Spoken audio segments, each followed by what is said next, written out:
Bueno, muy buenas noches para todas las personas que están siguiendo en estos momentos el grupo de Latin Juris en este congreso que se ha llevado a cabo y el cual agradezco la invitación al doctor Damián, al doctor Edgar Fuentes que ha hecho posible mi participación dentro de este congreso. Les pido una disculpa, no me señal, no sé si en sus países esté pasando lo mismo, pero en Colombia, debido al gran congestionamiento de personas que están utilizando el Internet, está muy difícil poder sostener una conversación vía Internet. Por eso he decidido hacerlo desde mi teléfono celular, por eso les pido alguna disculpa de pronto los píxeles que se están utilizando para poderlo transmitir. Primero, un saludo y una presentación. Mi nombre es Jonathan Carlos Martínez Ojeda. Yo soy abogado, ejerzo mi profesión en Colombia, específicamente en la ciudad de Pasto. Soy abogado de la Universidad Jorge Tadeo Lozano de Bogotá. Em, Posteriormente hice una especialización en Derecho Procesal Penal de la Universidad Externado de Colombia. Posteriormente hice una maestría en Criminalística y Ciencias Forenses en la Universidad Libre de Colombia. Después hice una maestría en Derecho Penal también en la misma universidad, en la Universidad Libre de Colombia. En estos momentos me encuentro cursando segundo año de doctorado en la Universidad de Medellín, también aquí en Colombia. Mi doctorado es en Derecho, pero con énfasis en Derecho Penal, que ha sido mi tema de tesis y que va a ser uno de los tópicos que voy a tocar dentro de esa exposición para referirme a específicamente la jurisdicción indígena. Bueno, después de esta presentación personal quiero hacer un llamado a todas las personas que están mirando y están siguiendo esta conferencia y este congreso para mandar un saludo muy fuerte a todas esas personas que están luchando contra este virus. Mucho ánimo, sé que juntos vamos a poder salir unidos de toda esta situación y de esta pandemia que nos aqueja hoy a nivel mundial.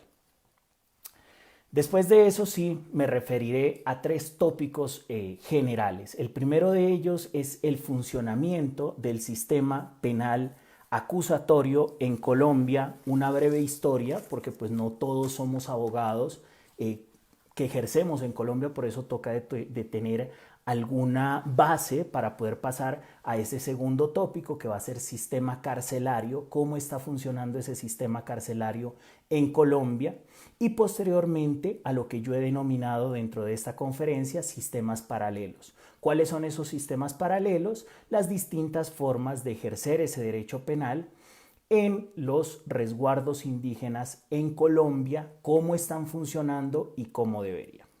Todo lo vamos a fraccionar de dos maneras. La primera es cómo funciona en el papel supuestamente cada uno de estos tópicos y cómo funciona en la práctica, que como lo vamos a evidenciar dentro de las cifras que vamos a traer a colación, pues estamos hablando de dos cosas completamente distintas y dos cosas completamente diferentes. Por eso cuando a nivel internacional vienen a analizar el sistema desde las famosas estadísticas, pues se van a llevar una falsa idea de que este sistema es una cosa de copiar, es una cosa de admirar y de tomar muchos de esos elementos para poderlos llevar a nuestros países. Pero los que estamos ejerciendo en realidad la práctica del derecho penal en Colombia, nos estamos dando cuenta de que eso no es tan cierto. Y eso es lo que vamos a tratar de hacer, de comparar esas estadísticas y tratar de deslindarlas y llevarlas a la realidad dentro de lo que vivimos los litigantes, porque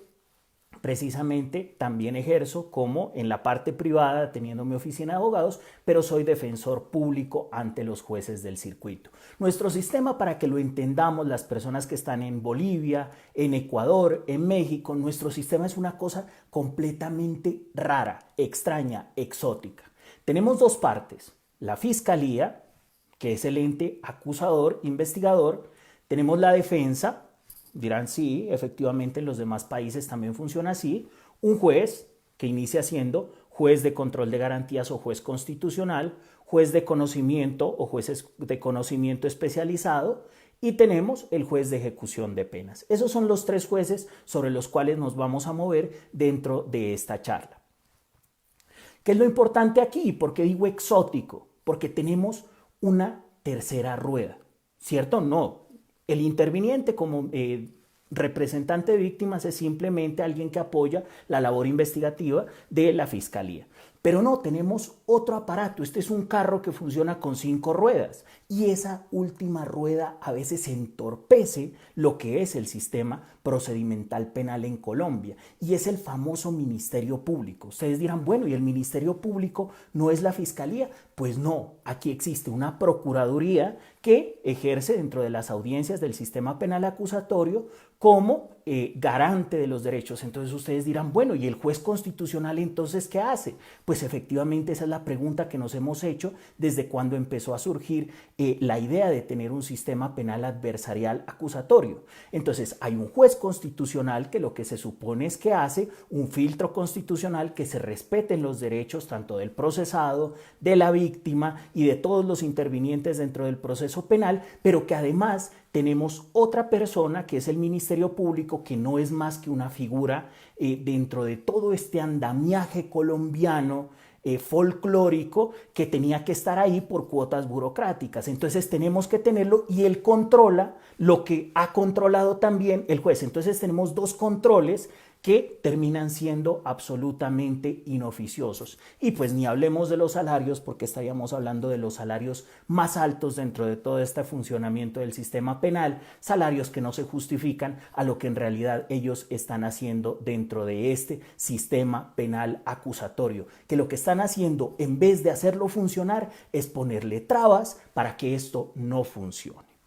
Bueno, ya tenemos las partes, los intervinientes y esta figura exótica del Ministerio Público, que es la misma Procuraduría que investiga disciplinariamente, pero que también ejerce una función constitucional para respetar los derechos también de los intervinientes y las partes. Este sistema penal acusatorio entra a regir en Colombia desde el 1 de enero del año 2005. La ley es creada, la ley 906 del año 2004, pero empieza a tener efectos dentro del país en 4 departamentos principales de nuestro país desde el 1 de enero del año 2005. Posteriormente, al año 2006, ingresan 7 departamentos, en el 2007, 8 departamentos y en el 2008 10 departamentos para evacuar los 29 distritos judiciales que tenemos en Colombia. Un sistema pensado ¿de qué manera? Un sistema pensado de que ese sistema inquisitivo mixto que teníamos anteriormente pues no estaba funcionando de la mejor forma, por lo tanto debíamos modificarlo a un sistema adversarial. Vamos cogiendo copias de los Estados Unidos, de Centroamérica y vamos tomando como haciendo un colchón de retazos dentro de lo que consideramos que son las necesidades que tenemos y vamos poniéndole cosas dentro de las personas que participaban en él, traigamos alguna doctrina de algún lado y vamos teniendo nuestro sistema penal adversarial, pero que se amolde a ese sistema constitucional que teníamos y es un Estado de Derecho para garantizar y hacer de esto un sistema garantista. Vamos a ver cómo funcionó o cómo está funcionando en realidad ese sistema garantista. Un sistema pensado para que en su gran mayoría se evacúen los procesos, no como que tengan que ir a juicio, sino que en su gran mayoría se evacúen o por la aceptación de cargos iniciales ante juez constitucional o por la vía famosa de los preacuerdos. Entonces trajimos los preacuerdos a Colombia y dijimos, tienen que salir la mayor parte o por aceptación de cargos o por preacuerdos, pero que el ir a un juicio sea el porcentaje mínimo que se pueda utilizar para que este sistema pueda funcionar. Y entonces dijeron, gradualmente iremos haciendo las cosas tan bien de que el sistema pueda ir dando curso dentro de esto. Bien, vamos a mirar y vamos a revisar algunas cifras de qué es lo que tenemos de estos años dentro del año 2005 que entró en vigencia al año 2019, que son las cifras que tenemos porque de 2020 pues aún estamos en curso dentro del mismo. Las notas que voy a tomar y las citas las voy a poner a las personas que quieran, las voy a poner abajo como comentario a esta intervención para no alargarnos dentro de dónde saco estas citas, dónde puedo encontrar esta información. La voy a poner ahí abajo para no demorar y ser muy respetuoso con el tema del tiempo. Me comentan que hay un problema de audio, no sé si me confirmen, ya se superó o todavía la gente no puede seguir escuchando. Perfecto. Entonces sigamos. Este es un reporte de la rama judicial en Colombia dentro de cómo ha funcionado desde el año 2005 hasta el año 2019. Encontramos varias cifras que nos llaman la atención. En el año 2007, cuando apenas ingresaba este sistema, pues teníamos que por aceptación de cargos llegamos a tener.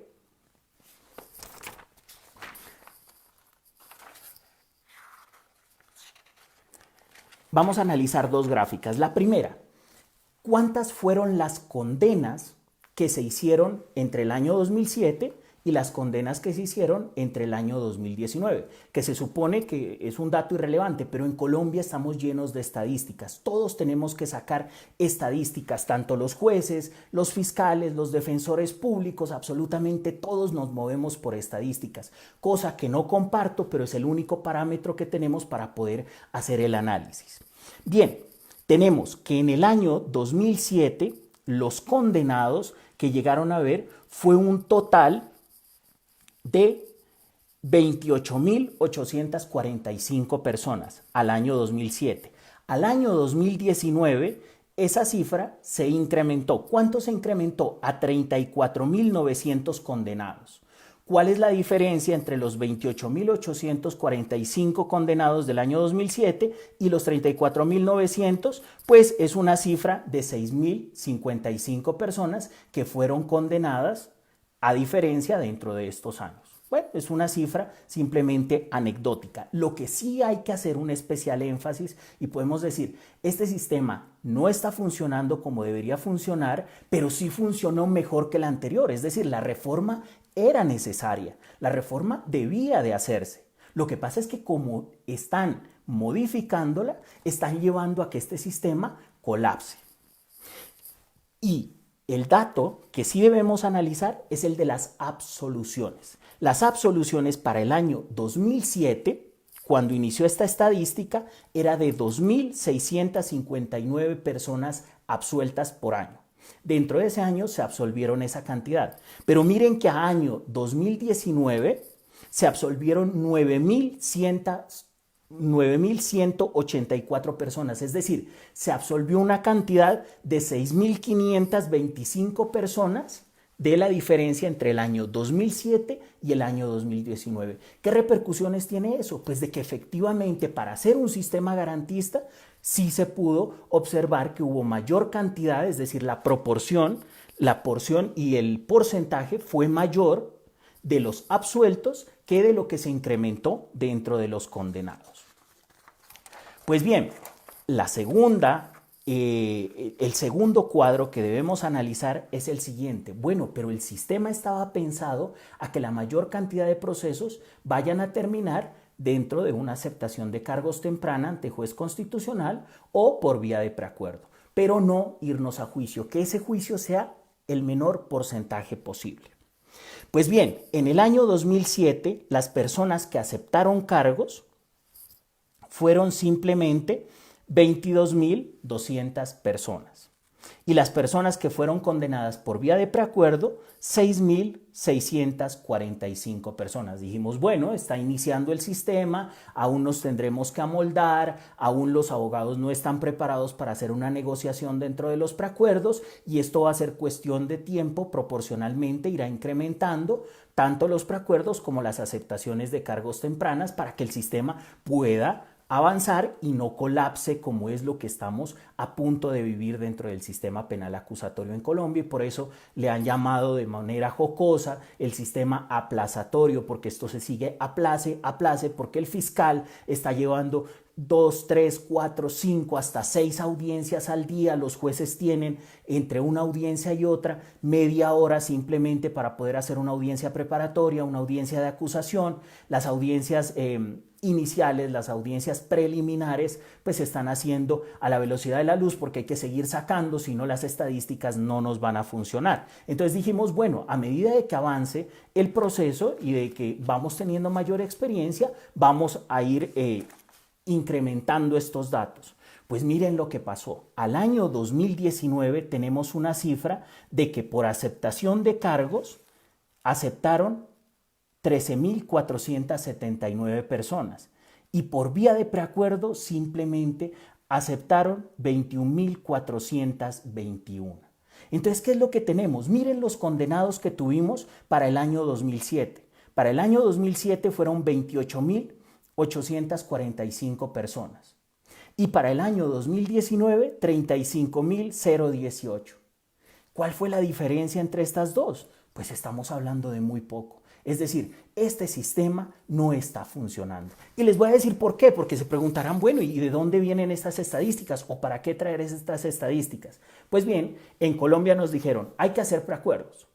Pero a medida que ha ido pasando el tiempo, y debido a algo que ya mencionaba quien me antecedió dentro de las ponencias, en Colombia también existe un populismo punitivo, y un populismo punitivo peligrosista.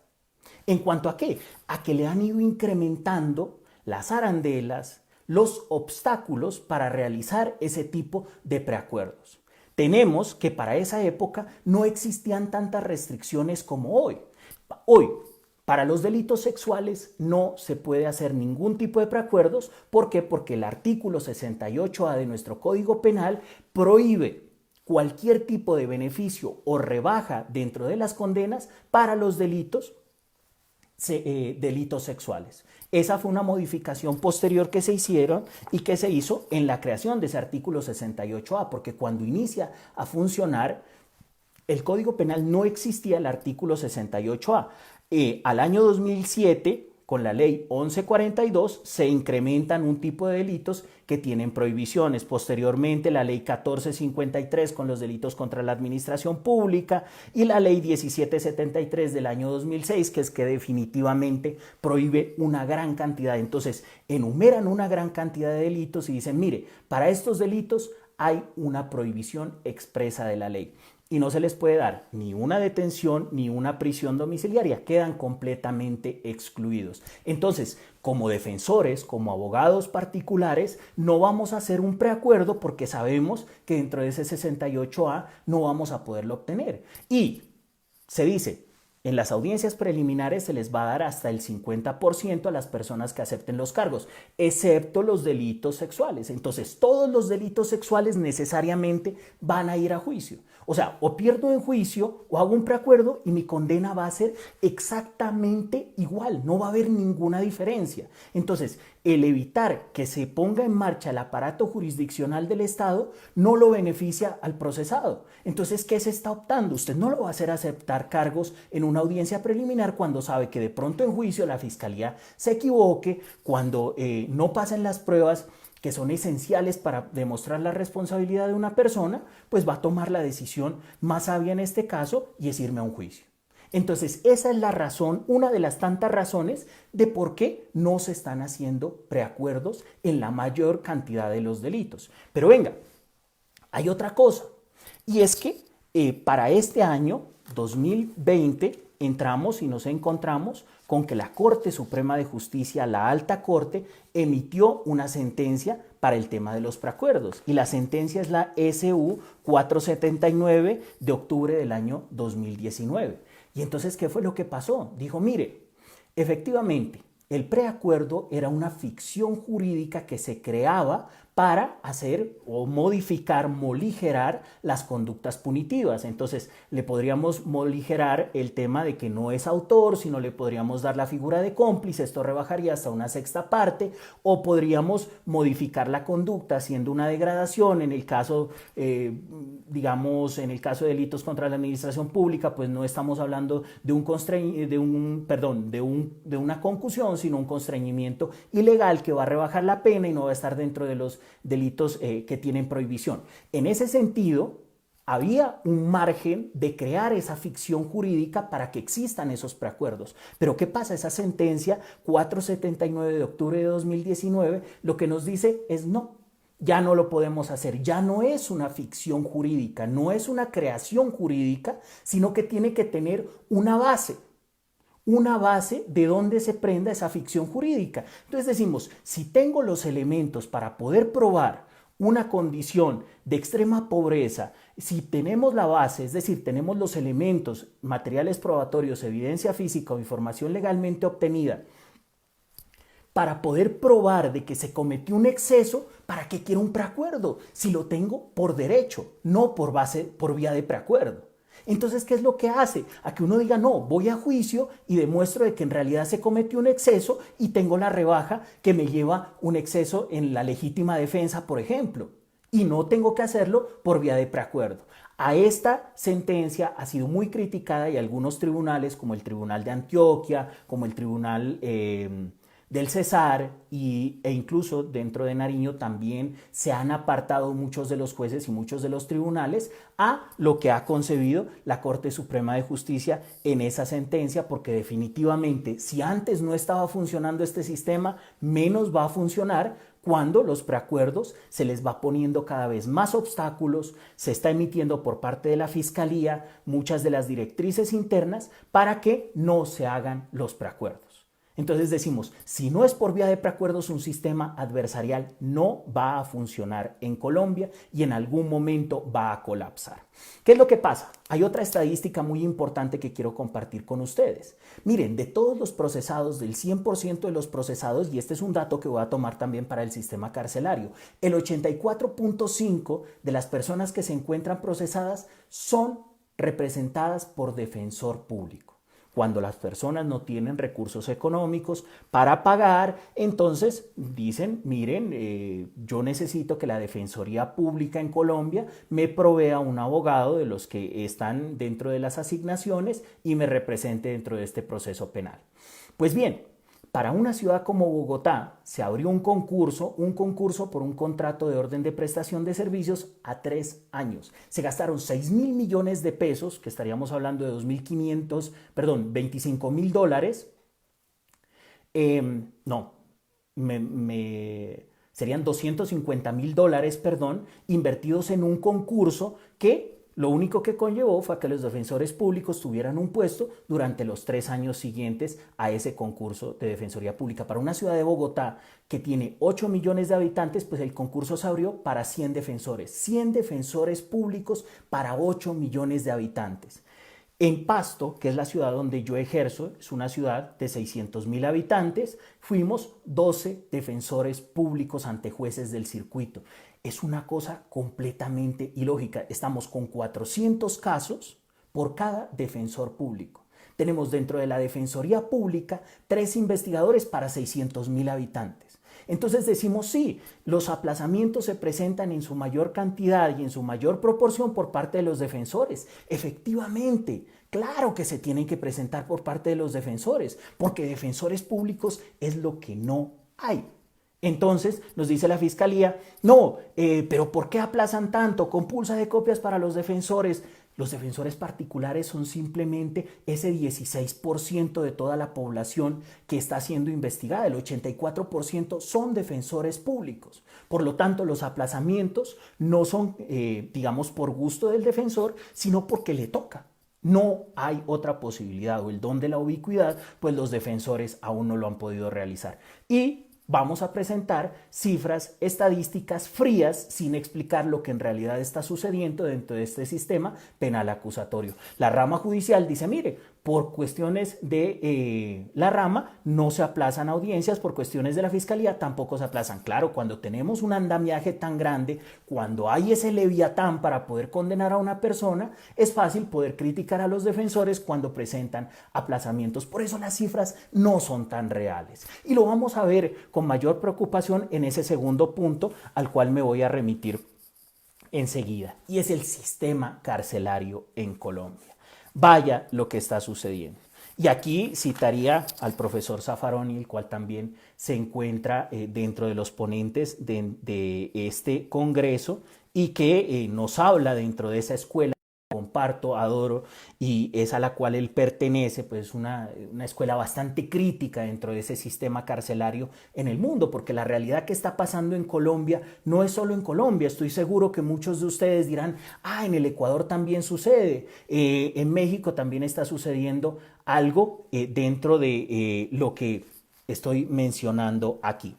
El sistema carcelario en Colombia. El sistema carcelario en Colombia tuvo un hito que empezó a modificar o que nosotros esperamos que se modifique y fue la sentencia T-388 del año 2013. En esa sentencia la Corte Constitucional llamó una figura jurídica el estado de cosas inconstitucionales. ¿Qué es el estado de cosas inconstitucionales? El estado de cosas inconstitucionales es, mire, existe una problemática, hay una violación fuerte de derechos fundamentales de las personas y que el Estado se obliga a que proporcionalmente dentro de los años siguientes esas cifras van a ir disminuyendo y la violación de derechos fundamentales va a ir siendo cada vez menor. Pues bien, uno de esos tópicos que se analizaron como estado de cosas inconstitucionales en la sentencia T-388 del año 2003 fue el sistema carcelario y el hacinamiento carcelario en Colombia. A su vez también analizó el tema de desapariciones de defensores de derechos humanos, que hoy también está en boga, pero no es el tema de la conferencia. Bien, se hizo un primer análisis y se dijo, es un problema que tiene que tomarse medidas por parte del gobierno. Vamos a mirar y le dijo, señor gobierno, póngase las pilas en esto y tome determinaciones frente al hacinamiento carcelario. No sé qué va a hacer, pero las cifras van a tener que bajar. ¿Cuáles son esas cifras? Y el primer problema que vamos a analizar aquí es el derecho de las mujeres. Es una cuestión de género. Y vamos a ver lo importante que es ese análisis dentro de ese hacinamiento carcelario y ese sistema carcelario en Colombia. ¿Qué es lo que está pasando con las mujeres en Colombia? Las mujeres que están padeciendo pues rigor de las cárceles, que en realidad soy y hago parte de esa línea doctrinal de Alexandre Barata, de Pavarini, de Iñaki Rivera Beiras y muchos de ellos que son muy críticos a la función que ejerce la cárcel, ¿sí? La cárcel sirve para una cosa, sirve simplemente para guardar personas. La cárcel ni resocializa, ni reinserta, ni reingresa a la vida absolutamente a nadie. Son empresas donde ellos van a crear, van a padecer los rigores de un hacinamiento y que van a salir expertos en el crimen, pero que no tienen ninguna función resocializadora. Quitémonos de la mente eso. En Colombia no existe la función resocializadora de la cárcel. La cárcel funciona simplemente para algo, guardar gente a que se pudra unos cuantos años allá adentro. ¿Y cómo es que se pudre la gente allá adentro? Pues vamos a ver las cifras. Cifras que las emite el INPEC, que es el Instituto Nacional Penitenciario en Colombia. Vamos a ver, para el año 1990 existían 1.998 mujeres dentro de las prisiones en Colombia. Para el año 2013 encontramos que eran 8.579 personas, es decir, aumentó el personal femenino dentro de las instalaciones del INPEC en Colombia un 329.3%. Miren, desde el año 1990 hasta el año 2013. ¿Se han creado nuevas cárceles? No se han creado nuevas cárceles. ¿Se han acondicionado dentro de las cárceles existentes? Sí, se han creado nuevos espacios, pero sigue siendo en esencia la misma capacidad carcelaria para un aumento de 329.3%. Para el año 2017 fueron 7.849 personas, es decir, disminuyó un 6.6% de lo que nosotros teníamos anteriormente.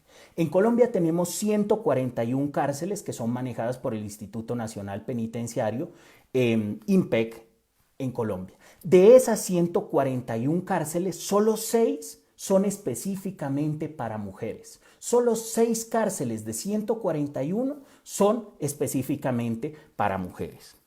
De esas cárceles encontramos Bogotá, Bucaramanga, Pereira, Armenia y Manizales, que son los departamentos donde están estas cárceles. El 90% de esas mujeres que hoy se encuentran recluidas son madres. y de estas el 51.5% son madres que tuvieron su primer hijo estando dentro de las instalaciones estudio de la Universidad Nacional del año 2019. Hay una comisión del estado de cosas inconstitucionales que tiene que ir presentando unos informes para ver cómo va el tema, si ha avanzado, si ha disminuido o si por el contrario el estado de cosas inconstitucional ha crecido, es decir, no ha funcionado. Pues miramos que eso es lo que ha sucedido y se presentó un segundo estudio a esa sentencia T-388 del año 2013 y nos dice lo siguiente. Nos dice, 37 centros de reclusión son mixtos en Colombia, es decir, comparten entre hombres y entre mujeres. La población carcelaria no ha tenido nuevas instalaciones para el tema de las mujeres. ¿Por qué es importante el tema de las mujeres más que de los hombres? Porque existen cárceles en Colombia las cuales no solamente está pagando la condena la mujer, sino también está pagando la condena sus hijos. Es decir, sus hijos están dentro de las instalaciones compartiendo con ellas su condena. Del total de los detenidos hombres y mujeres, 30% de esta población, 30% de todos los detenidos no están ni siquiera condenados. Están de manera cautelativa, están detenidos. Entonces los jueces constitucionales consideraron que por la gravedad de los delitos y cumpliendo unos fines constitucionales de la pena, de la medida de aseguramiento, se deben encontrar en una cárcel mientras avanza el proceso penal.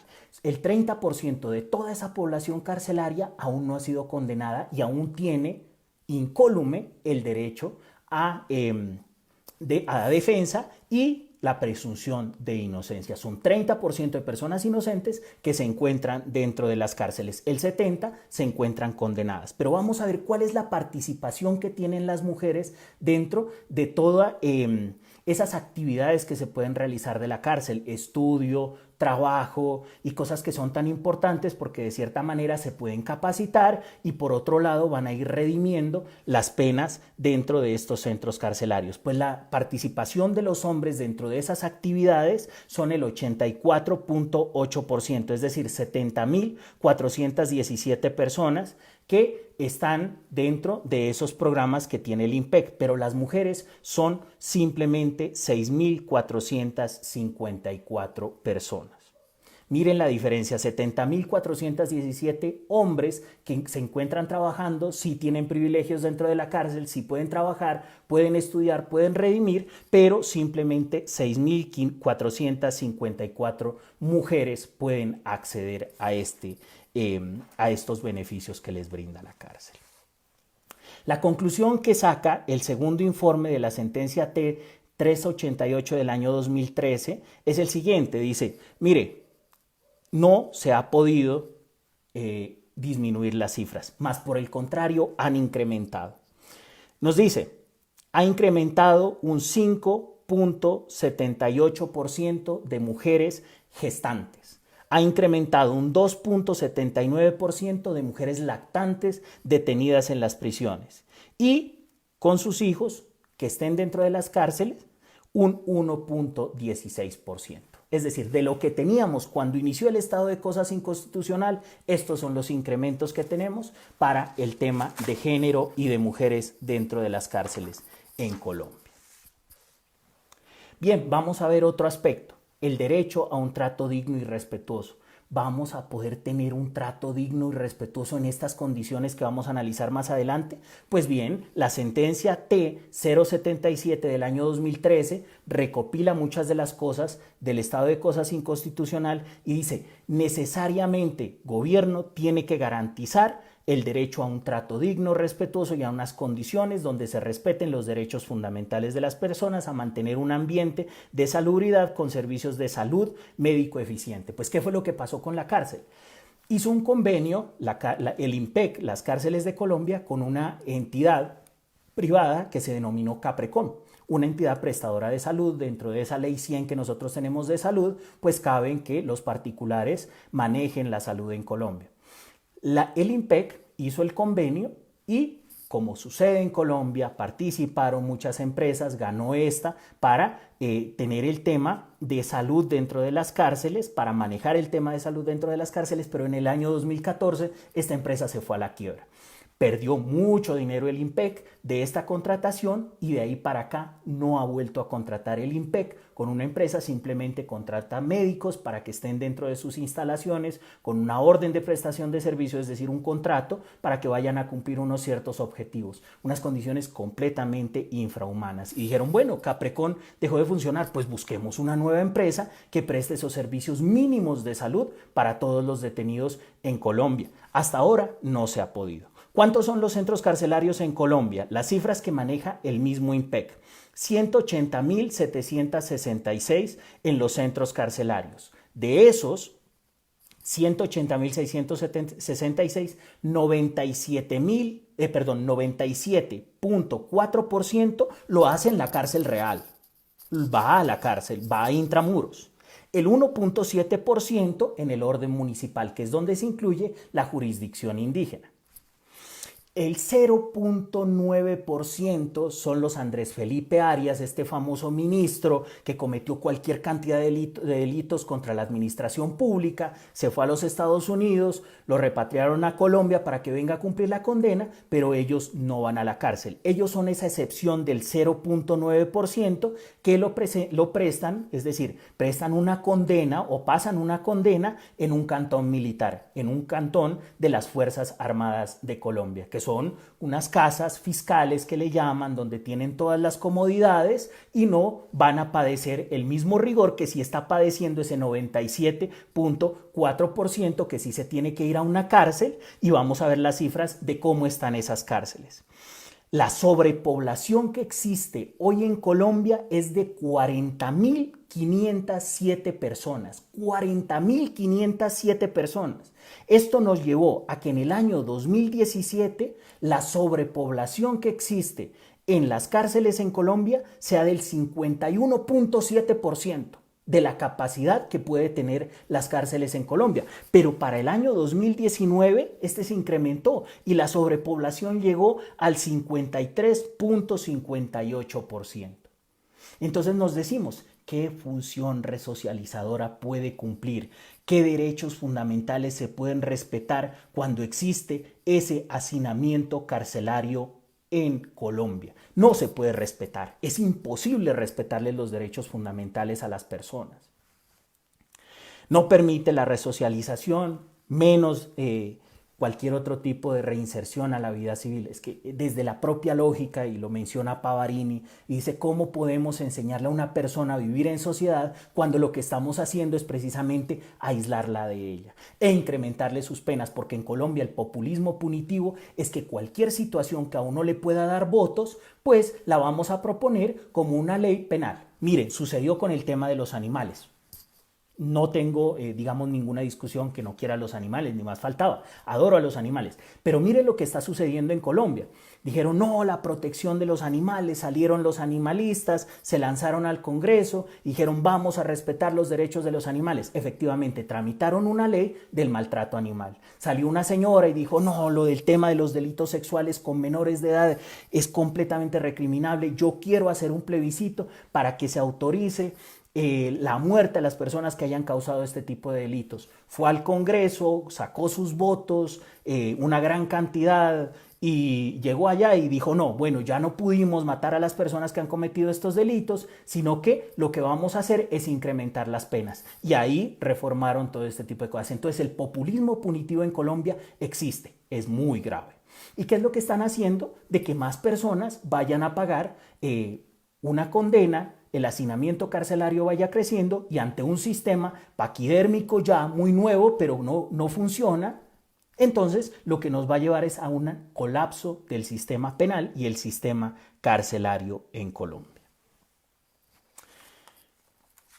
Dentro de el sistema de salud fallido, pues tenemos que hasta hoy no se ha podido evidenciar un cambio, no tenemos absolutamente nada. Las últimas cifras que voy a mencionar son las siguientes. Los condenados en Colombia para el año 2020, que es la última cifra que tenemos, de hombres tenemos 74.980 personas y de esos aún se encuentran sindicados 32.754, los condenados para el año 2020, 5.000 en la población de mujeres, 5.257 mujeres y sindicadas, es decir, se encuentran todavía para que les prueben la responsabilidad penal 2.535 personas.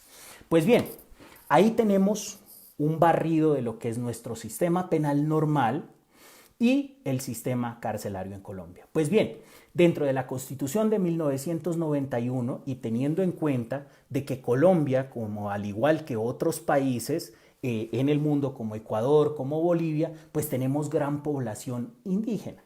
¿Cuál es esa población indígena? La última cifra que sacó el DANE, que es el Departamento Nacional y Administrativo de Estadística, lo que nos dice es que en Colombia la población indígena es del 3.36%. Son 102 pueblos indígenas. De esos pueblos indígenas que existen, 710 resguardos indígenas legalmente reconocidos y de esos están distribuidos en los 32 departamentos que existen, 27 pertenecen a comunidades indígenas. Entonces existe una gran representación de comunidades indígenas. Este ha sido mi tema de trabajo de grado dentro de la maestría que fue publicado y lo podemos encontrar en la Universidad Libre y fue jurisdicción indígena en un cabildo específicamente en Nariño. Pero lo que esto que está siendo objeto de estudio por parte de este suscrito es mi trabajo doctoral y es demostrar cómo en Colombia se les dijo, una cosa es en el papel, en el romanticismo que manejamos los abogados y otra cosa es lo que en realidad está sucediendo. Ya lo miramos en el sistema penal, lo miramos en el sistema carcelario donde nos dicen, sí, es un sistema carcelario que está a prueba, vamos mejorándolo. No está funcionando, no está mejorando absolutamente nada. Y esto es lo que sucede paralelamente con estos otros procesos penales que también existen. No es un solo proceso penal en Colombia, un solo sistema penal adversarial. Existen muchos otros dentro del pluralismo jurídico y de la multiculturalidad. Inclusión a estas comunidades indígenas y a la cosmovisión que tiene cada una de ellas, pues existen múltiples formas de resolver y están aceptadas por la Constitución Nacional. Cuando se hizo la Constitución Nacional en 1991, hubo unos debates que antecedieron a esta convocatoria, ¿sí? Hubo unas discusiones para crear la nueva Constitución, que fue la Constituyente de 1990 y años anteriores que se hicieron múltiples revuelos y fue un momento de efervescencia nacional en Colombia y producto de eso se creó esa constitución. Pues bien, las comunidades indígenas en Colombia tuvieron una participación activa dentro de esa discusión y gracias a eso se les dio un lugar dentro de la Constituyente Nacional de 1991. Ahí crearon un artículo en el cual se les da total autonomía a las comunidades indígenas, tal cual fue creado, sin ningún tipo de restricción. Les dijeron, ellos debido a su cosmovisión. ¿Qué es la cosmovisión? Pues es la forma de ver el mundo, la forma de ver los delitos, que para muchas cosas o en muchos escenarios, mejor dicho, lo que para nosotros los occidentales es un delito, pues probablemente para ellos no lo puede hacer. Lo que para nosotros es una pena y esto lo tomamos de que dentro de las comunidades indígenas nunca existió la privación de la libertad como una forma de castigo. Las formas de castigo dentro de las comunidades indígenas fueron unas formas diversas. Algunas de ellas de reprensión, teniendo en cuenta el látigo y cuántos latigazos se le podía dar, como un tema curativo, o la ayahuasca o el yagé que nosotros conocemos, que son formas alternativas válidas debido a su cosmovisión. Pues bien, la Constitución del 91, cuando se estaba creando, les dijo, existe total libertad, no se tienen que sujetar ni a esta Constitución ni a ninguna de las leyes existentes en Colombia ni de las que se vayan a crear. Ustedes son completamente autónomos administrativamente, judicialmente y efectivamente, pues penalmente. Se les dio total autonomía, pero ya cuando fueron a redactar la Constitución política les dijeron, pero ajústese a los postulados constitucionales y legales, es decir, les restringieron todo el derecho. Pero cuando se hizo la constituyente y cuando estuvo definida cuáles van a ser esos derechos de los indígenas, quedaron con total libertad jurisdiccional de sus temas y resolver sus temas propios dentro de las jurisdicciones indígenas. ¿Qué es lo que ha ido sucediendo? Dijo el gobierno en aquel momento, habrá una ley que vaya a clarificar este tema de cómo va a funcionar la jurisdicción indígena. Pueden creer que desde el año 1991 hasta el año 2020 no se ha creado la ley reguladora para las comunidades indígenas en Colombia, cosa que aún está en deuda el gobierno nacional. Pero ¿qué es lo que pasa? Cada vez que sucede un proceso donde se cumplen unas ciertas condiciones, es trasladado a la jurisdicción indígena. Y para esto, la Corte Suprema, la Corte Constitucional de radicado 38.248 de mayo 28 del año 2014 dijo los requisitos para que pueda transferirse esto a la jurisdicción indígena. Dijo, primer requisito, que se dé en territorio indígena dentro de estos cabildos que ya les mencionaba de los 710 resguardos indígenas en Colombia, podría llevarse. Segundo requisito, que el sujeto activo de la conducta sea indígena. Tercer requisito, que el sujeto pasivo de la conducta sea indígena y que, cuarto requisito, no tenga que ver ni con delitos ni de lesa humanidad, ni de terrorismo, ni de terrorismo contra el Estado. Entonces, el resto de los delitos se va a poder manejar cuando se cumplan estas 4 condiciones. Pero ¿qué es lo que pasa? En estos momentos no tenemos ninguna directriz clara frente a eso. Nos toca, en el caso concreto, ir ante cada juez y pedirle y solicitarle con base en esta sentencia, ya que no tenemos ley, para ver si se lo puede llevar dentro de la jurisdicción indígena. Pero el problema más grave, y por qué traigo a colación esos sistemas paralelos, es que les dice, mire, sí, lo pueden llevar a su jurisdicción indígena y pueden resolver ustedes imponiéndole una pena. No hay límites para las penas. Hace poco en un departamento del Cauca sentenciaron a 2 guerrilleros de las FARC a 60 años de condena a cada uno por un delito que cometieron, por un homicidio. Penas completamente desproporcionadas que se hicieron como en el viejo Coliseo Romano. ¿Cuántos quieren la pena de 60 años? Todos. Y llegaron a un acuerdo de que iba a ser 60 años la pena, que es muy criticable, pero es su propia cosmovisión la que tienen los indígenas para resolver los temas. Pero les dice, eso tienen ustedes autonomía, pero las cárceles tienen que ser avaladas por el INPEC. Entonces, si para ellos no existe cárcel, ¿cómo le vamos a decir? Sean autónomos, pero las cárceles se las sigo dirigiendo yo como Estado. Y para que ustedes puedan hacer pagar una pena de prisión a un indígena, tiene que ser en un centro de reclusión avalado por el INPEC. ¿Y el INPEC qué hace? Va y verifica que haya un calabozo, que haya un candado, que haya unos mecanismos de seguridad, que haya un guardia. Entonces estamos en un completo desacuerdo y descoordinación entre lo que se acepta constitucionalmente y lo que está sucediendo. Porque si la cárcel no existe para las comunidades indígenas, pues no se la podemos obligar porque sería vulnerar todos los fundamentos jurídicos que les han llevado a concederles esa capacidad jurisdiccional, autonomía jurisdiccional en materia penal. Pues bien, quien quiera saber un poco más de este tema y podamos tener unos soportes jurídicos y que estén interesados, pues me pueden escribir. Voy a dejar mi contacto en estos comentarios y seguiremos con el tema indígena. Ahí he evacuado y soy muy respetuoso con el tiempo porque hay otros ponentes que ustedes también quieren escuchar. Me despido de la conferencia. Muchas gracias.